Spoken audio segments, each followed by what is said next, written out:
غزہ پٹی پر اسرائیلی فضائی حملوں کی وجہ سے تباہی کے مناظر کو ڈرون فوٹیج میں قید کیا گیا ہے، جن تصاویر سے اندازہ لگایا جا سکتا ہے کہ اسرائیل کے فضائی حملے نے رہائشی عمارتوں کو زیادہ نشانہ بنایا۔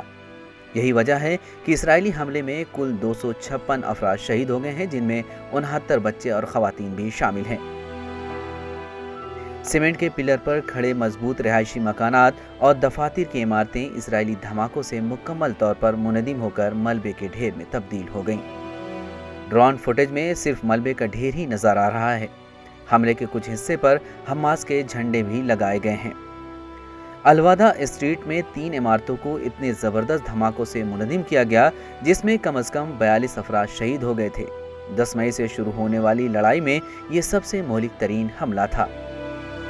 وہیں اسرائیل نے شہری ہلاکتوں کا ذمہ دار حماس کو ٹھہراتے ہوئے یہ الزام عائد کیا ہے کہ عسکریت پسند گروپ حماس گنجان والے علاقوں سے کام کرتا ہے اور وہاں رہنے والے لوگوں کو انسانی ڈھال کے طور پر استعمال کرتا ہے۔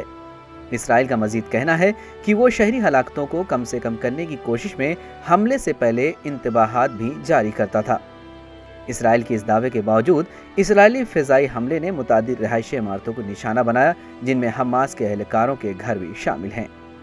11 دنوں بعد اسرائیل اور حماس کے درمیان جنگ بندی ہو چکی ہے، جس کا عالمی رہنماؤں نے خیر مقدم بھی کیا ہے۔ جنگ بندی کے بعد دونوں فریقین اپنی اپنی جیت کا دعویٰ بھی کر رہے ہیں، جبکہ فلسطین میں جیت کا جشن بھی منایا جا رہا ہے۔ Bureau report, ETV Bharat Urdu.